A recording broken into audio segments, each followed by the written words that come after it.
It's my pleasure to welcome our Bible study leader for today and tomorrow, the Rev Dr Seforosa Carroll. I had the opportunity to hear her just a couple of nights ago, and I'm sure we are in for a treat. If you want to read Sef's broader bio, it is actually in the New Times, which most of you have probably used for your bedtime reading this last week. But Sef comes to us as an Australian Fijian-born Rotuman theologian, and she's spent her formative years in Lautoka on the western side of Viti Levu in Fiji. She's currently acting principal, academic dean and lecturer in cross-cultural ministry and theology at the United Theological College School of Theology, Charles Sturt University of Australia. One thing Steph said to me the other night is she couldn't wait to unpack this passage with us today. Steph, I invite you to come and deliver our Bible study for this morning.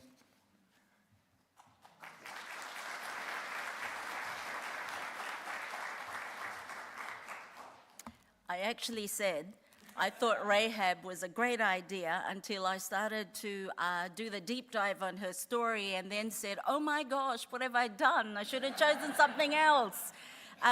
Yes, but it was a very interesting journey wrestling with this text and actually coming to a place, I think, of somewhat rest for now. As we know that the scriptures always come alive to us in new ways.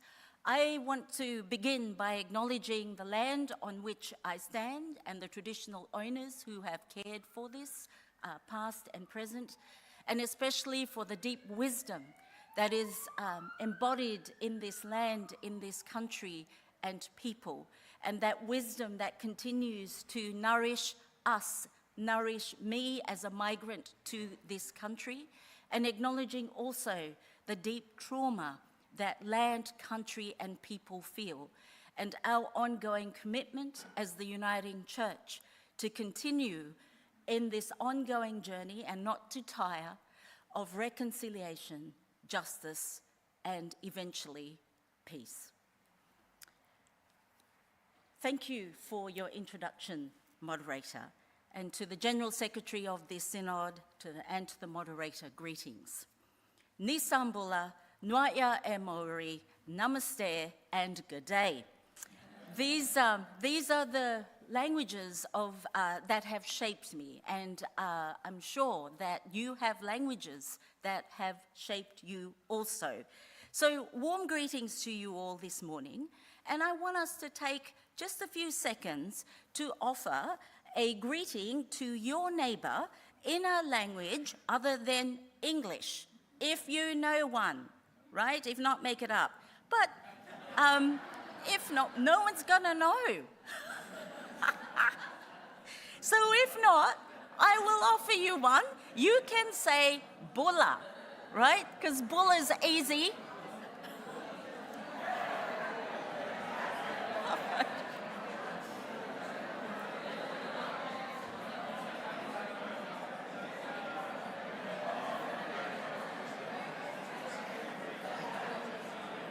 Great.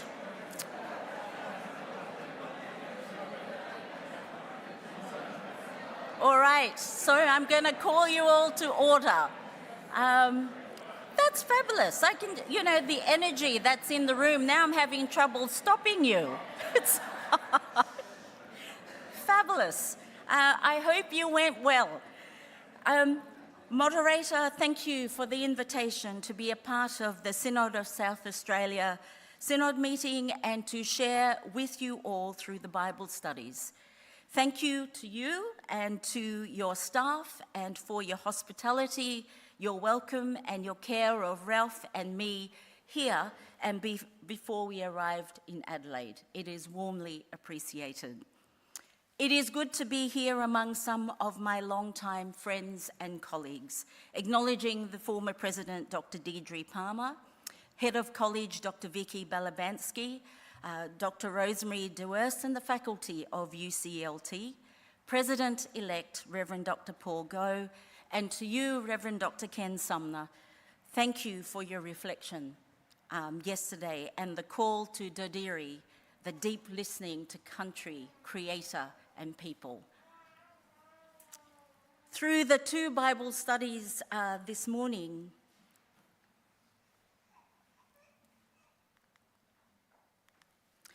I will endeavour to engage with you in a seriously joyful and joyfully serious way through hospitality.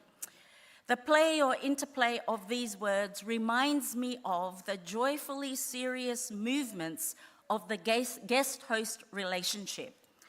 If the definition of joy, or if a definition of joy offered by Miroslav Volf is active resistance to despair, then hospitality and joy are seriously joyful partners. I'm really having a go at playing with these words. It's wonderful. It's great. Hospitality is a keen interest of mine, and it is hospitality that led me to choose Rahab as the focus of our Bible study this morning. Hospitality is not simply about being kind. John Koenig argues that philoxenia, the term for hospitality in the New Testament, is more than just literally a love of strangers, but it is the delight in the whole guest-host relationship, in the mysterious reversals and gains for all parties which may take place. Hospitality is the fluid, dynamic reversal between guest and host relationship, and the verb zenezo means to receive and give lodging to a guest.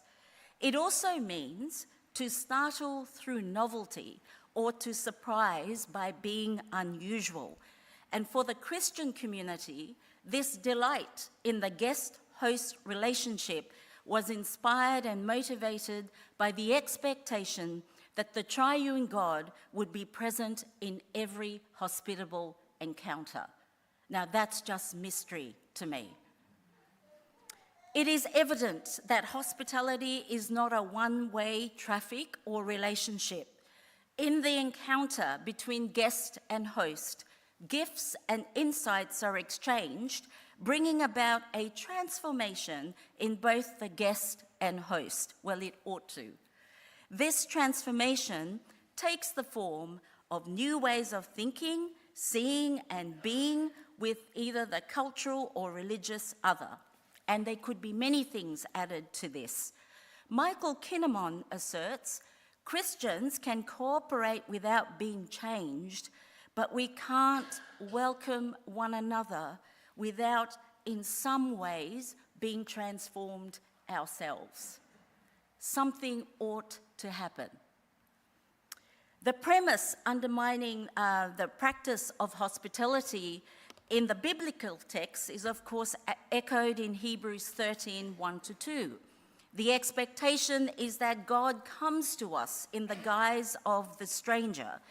The nature of the guest-host reversal is part of the long-standing biblical tradition of hospitality, dating back to Abraham's welcome of the three strangers in Genesis 18. Abraham offers faithful hospitalities to the three strangers who are, as we know, in fact, angels disguised as humans. Abraham's hospitality is rewarded with a gift, a message of promise that his wife Sarah will bear him a child. Underlying the practice of hospitality is the notion that the stranger, the guest, the alien, or the foreigner comes bearing gifts. These gifts can only be given if the host is open to receiving them. But in order to receive them, the host must allow him or herself to be a guest. You see the reversal? You can't receive until you make a movement. Well, that's the thinking. In various ways and at certain points in the encounter, the host becomes the guest and the guest becomes the host. And it is only in the movement of reversal that gifts can be given and exchanged. Through the constant movement of guest-host reversal, perspectives are then exchanged and gifts and insights are also exchanged. Guest and host become one or the other through mutuality and reciprocity. In the New Testament, the follower of Christ is made to recognize the anonymous Jesus in and through the personal situation of the vulnerable other. And then in the epistle, the body of Christ is conceived of in a way that transcends boundary lines demarcated by ethnicity, gender, and slavery. This stance is earthed in a reading of Matthew 25 and Paul's epistle to Galatians 3:25-28. In the New Testament text, Jesus can come to us as a stranger and as a guest. Often Jesus himself is seen to be playing the role of host and guest. In the house of Mary and Martha, Jesus is both their guest and their host. In the Last Supper and through the act of communion, Jesus is our gracious host. Christine Pohl, in her book, Making Room for the Other, makes the clear argument that hospitality in the Christian tradition is not an optional extra. It is an imperative. It is what we are called to do and be. Broadly, my interest lies in how symbols and practices from diasporic cultures can contribute to an emerging theology for life in contemporary Australia. So in my earlier work on hospitality, I explored this through the lei, and all of you are familiar with the lei, right? It's the garland, right. So the lei is for us a Pacific symbol of welcome and hospitality. The lei is a garland of flowers. It is not indigenous to Australia, but it is an imported practice that seeks to find new meaning in a new host context. It is exchanged at the moment where host and guest meet, making it a powerful metaphor, well, I'm arguing, for exploring the dynamics of hospitality across cultures. So using the lei as a theological lens, I examined how the guest-host relationship might shape a cross-cultural ecclesiology in multicultural Australia. Hospitality in this framework is not simply about welcoming others, but about mutual exchange where both guest and host are transformed.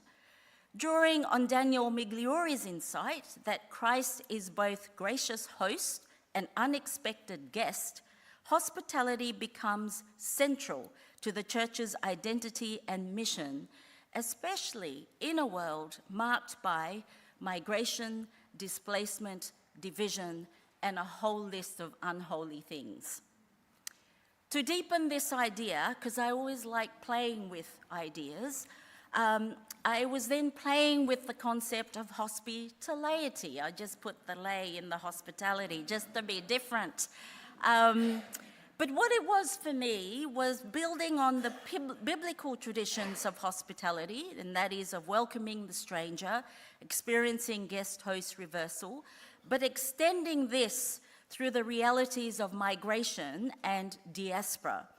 It incorporates 3 additional movements, and this is, for me, in terms of migration, was the experience of alienation that migration can often bring, or does bring, life in diaspora, and of course, incorporating the oceanic practice of welcome symbolized by the lei.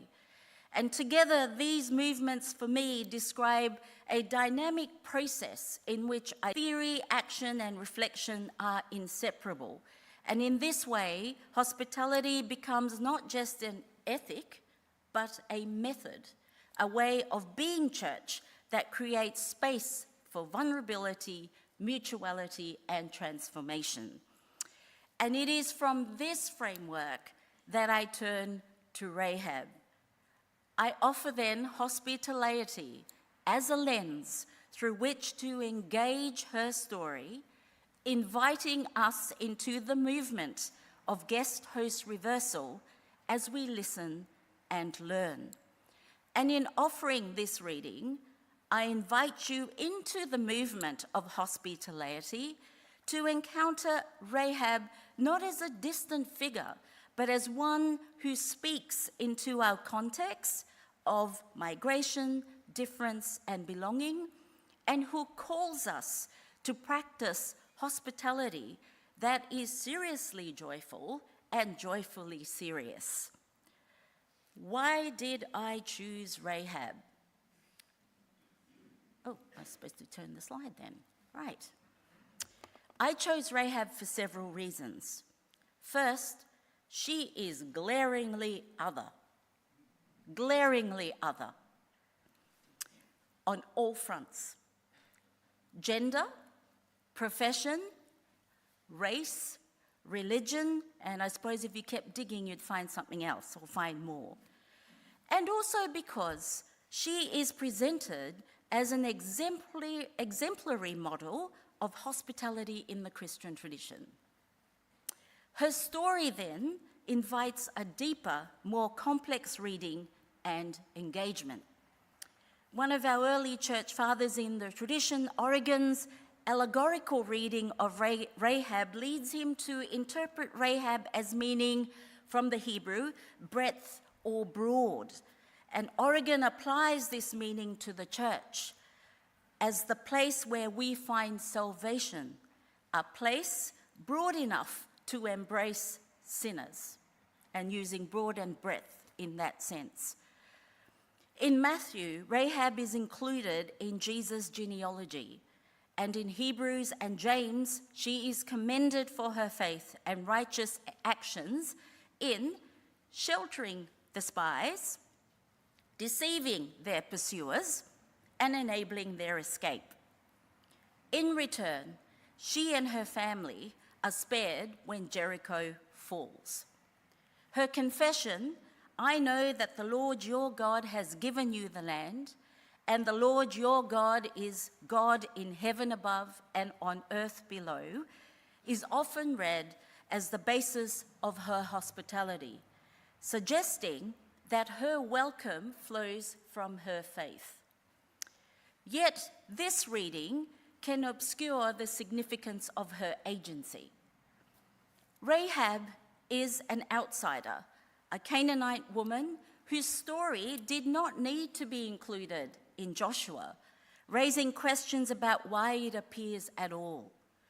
Post-colonial and feminist scholars argue that her voice is shaped to serve the Deuteronomistic, or not Deuteronom, tough words, twisting tongues, but you know what I mean, agenda, using her speech to legitimize the conquest and to silence resistance. While this critique is important, to see Rahab only as a tool of the text risks erasing her agency. So heeding Gayatri Spivak's question, famous question, can the subaltern speak?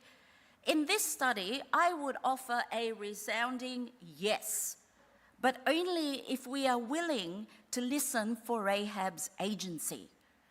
So read and heard in this way, Rahab's hospitality is not merely an act of faith, but a strategic, negotiated response within a context of conquest, migration, and survival.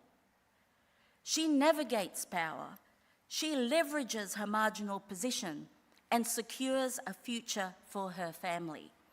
Her story shows that hospitality can be a site of agency and not just virtue. So this leads to the central argument that Rahab reframes hospitality as a dynamic, risky practice shaped by agency, negotiation, and shifting power relations in contexts of migration and empire. Her inclusion in Israel's story and ultimately in Jesus' genealogy underscores how hospitality can disrupt boundaries of belonging. Rahab's story, therefore, reframes hospitality as an active, risky practice, one shaped by agency, negotiation, and the crossing of borders in contexts masked by othering, displacement, and empower. And this describes this country, Australia, not just the world. Well, it is the world as well, but globally and locally, this is where we are. So this morning then, I explore Rahab's story through 3 interrelated lenses: notoriety, resistance, and hospitality. That's how I'm going to read and engage with Rahab. But first, let's consider her socio-economic political location. Her dwelling, I know I've got context, but really when I thought about it, dwelling was better. Rahab lives, and I learnt something new, in a casemate wall. Look it up, it's very interesting.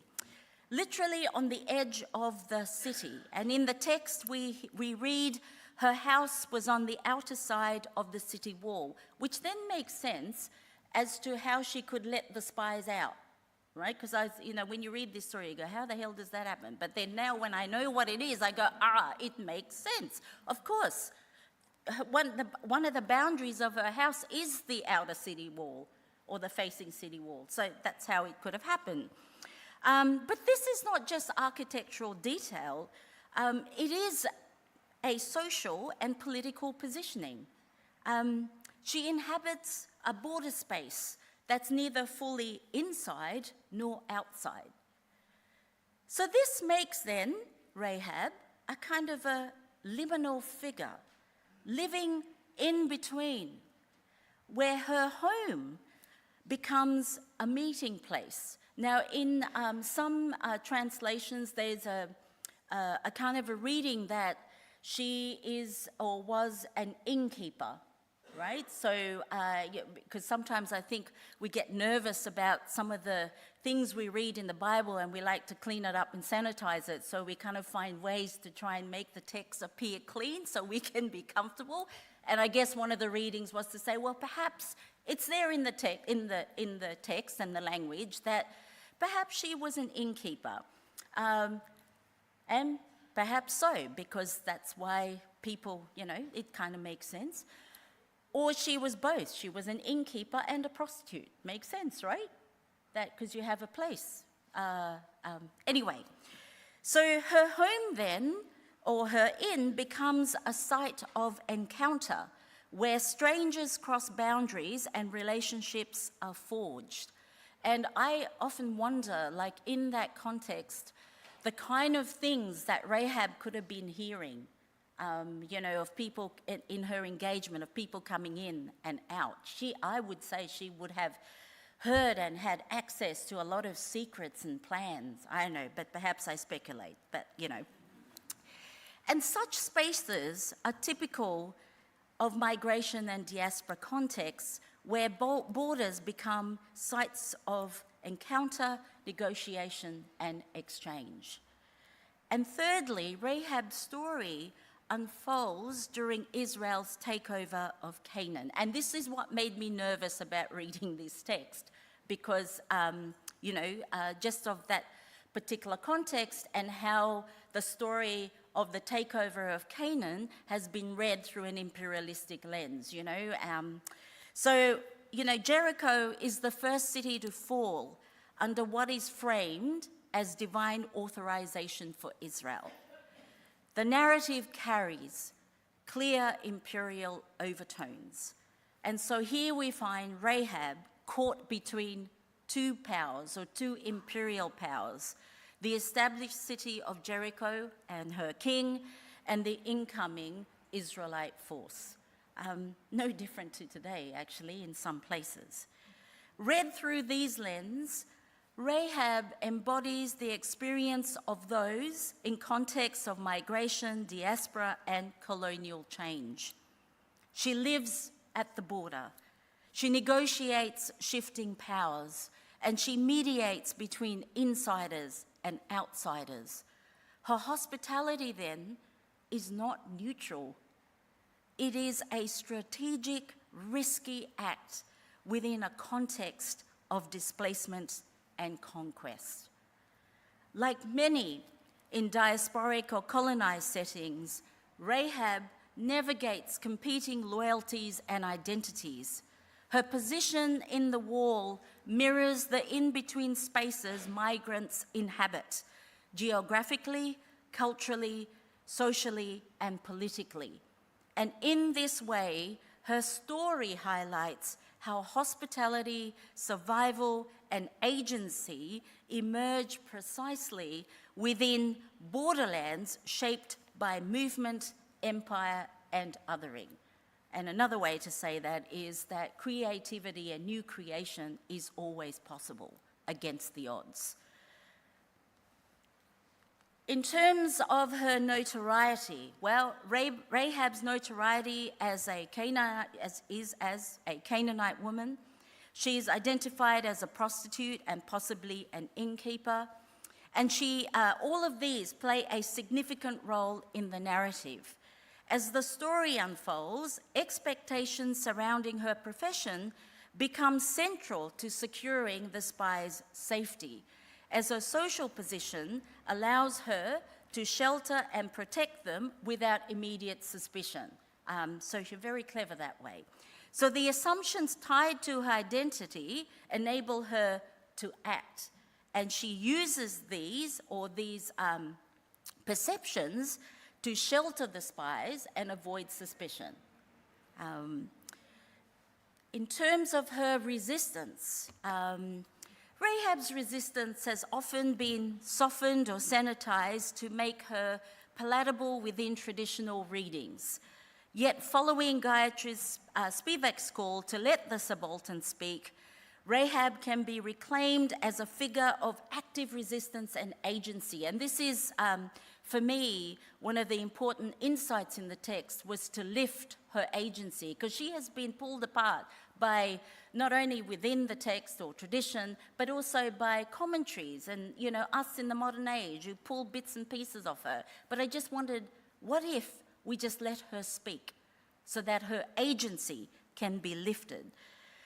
She emerges as a shrewd and a perceptive woman who navigates the dangerous space between two colonizing powers, negotiating the best possible outcome for herself and her family.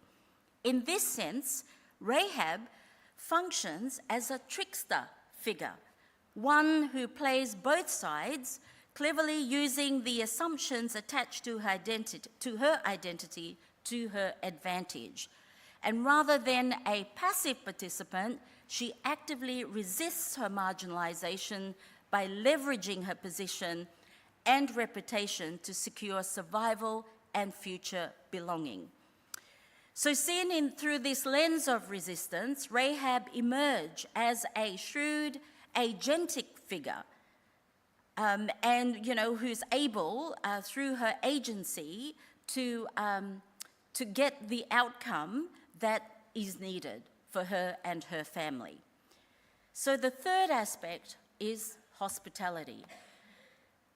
Rahab's hospitality is framed in language with strong sexual and ambiguous overtones. I mean, that is the text. The king refers to the spies who, in the text, who came to you and entered your house.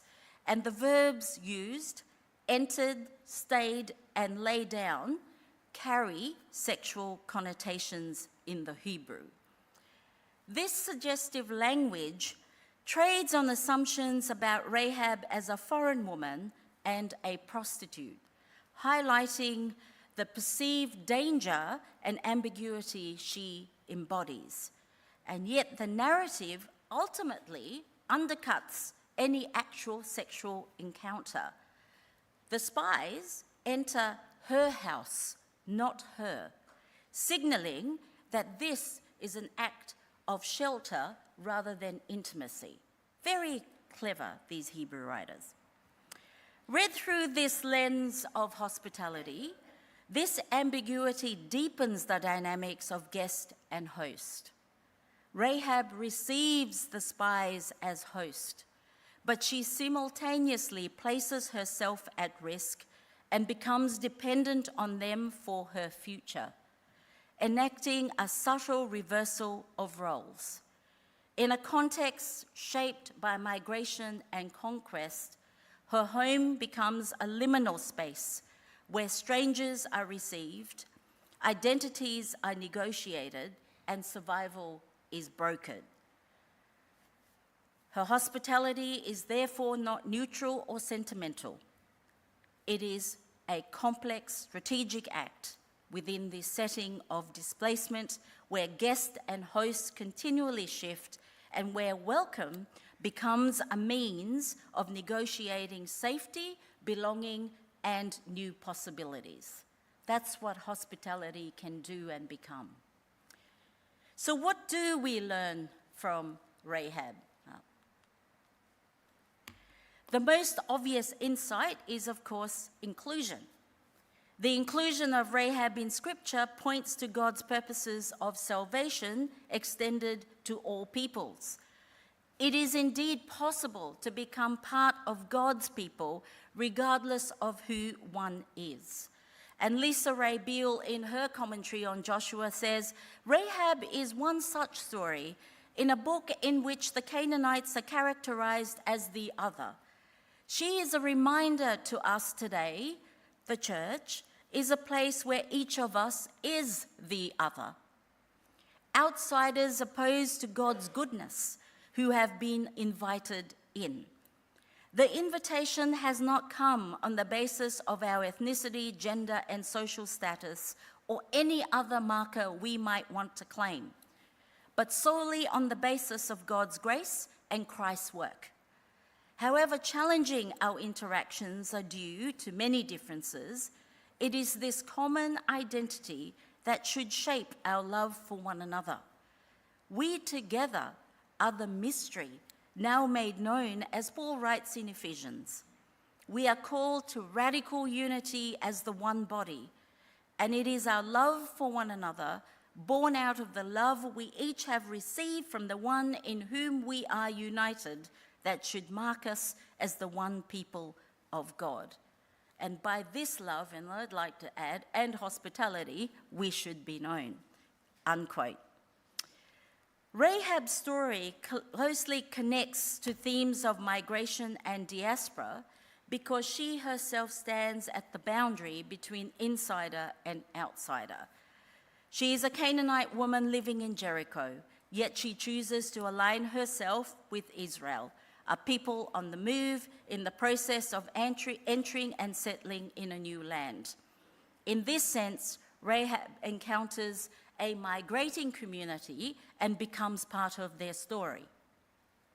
Her act of hospitality takes place in this context shaped by displacement, uncertainty, and shifting identities, realities that mirror the experiences of migrants and diasporic communities today. She offers refuge to strangers who are not from her land, crossing political and religious boundaries. And in doing so, she risks her own safety, but she also then reshapes her identity and future. For diaspora context then, Rahab's story highlights a few key dynamics, that of crossing boundaries. Hospitality brings people together from different cultures, faiths, and social locations. Negotiating belonging. Rahab moves from outsider to insider, showing how identity can be fluid rather than fixed. Mutual transformation. The encounter changes both Rahab and the Israelite spies, echoing how host and guest relationships in migrant settings can reshape all involved. And that's what hospitality can do if we are engaging and challenging othering. Very important. Rahab disrupts assumptions about who belongs, who is faithful, and who can act rightly. In today's world of migration and diaspora, of which the church is located and sits, Rahab's story invites us to see hospitality as not simply helping others, but as a deeper reciprocal process in which boundaries are crossed, identities are renegotiated, and new forms of community emerge. This is not easy work. Sounds good, right? Yay! But it's not easy work. It's hard work, and I think it's going to take ages to come. But that's why church and the Uniting Church is a pilgrim people, because we're always working towards what we are called to be. So Rahab's story then emphasizes the following, that hospitality is active and risky. She risks her life. Yeah, she was clever, but you could go, you see all these spy shows, sometimes it ends badly and the person who's doing the negotiation gets shot or killed. That could have happened to her. It's risky. Hospitality is risky. 2, agency matters, even from the margins. Although she's marginalized as a foreign woman, Rahab acts decisively. She negotiates, strategizes, and is able to secure a future for her family. Her story reminds us that those on the margins are not merely victims, but they are agents with wisdom and initiative. 3, hospitality reshapes belonging. It reshapes how we are, or it should reshape how we are as church, as community. 4 is that the guest-host relationship, in order for transformation to happen, is mutual. It must be mutual. So in that sense, Rahab teaches us that hospitality is a transformative practice, one that involves risk, reciprocity, and the reimagining of community across boundaries. And so I just want to end, these are the questions I'm going to leave you with, but as a further reflection, I want to return to the moderator's theme of being seriously joyful and joyfully serious, because thanks to you, moderator, this is what it's done, and ask, what is the connection to the practice of hospitality? Because it's joy and hospitality. And as I said earlier, Mirasol Volf poses a provocative definition of joy, thanks moderator, as a deliberate spiritual act of resistance against despair. I would then proffer that if this is the case, then hospitality becomes one of joy's active expressions. Does that make sense? Because hospitality resists fear, resists exclusion, and opens space for genuine encounter. And as I heard Thessalonians yesterday, I found that that connection was found in the verse 16 to 18, which is, rejoice always, pray without ceasing, give thanks in all circumstances, for this is the will of God in Christ Jesus for you. And how is that these 3 interplays will come into being, or that joy becomes, hospitality becomes an expression of joy? When we look at Rahab's story, joy is seen as choosing life and the possibility in face of danger. Hospitality is given or is acting in ways that open up space for encounter. And the interplay between the both is that the risk leads to transformation through mutual exchange. How amazing is joy and hospitality then in that? And it is precisely this dynamic, this interplay of joy, risk, and transformation demonstrated in Rahab's story, that is then a reminder to us today that hospitality is not an optional extra for Christians, it is an imperative. Amen.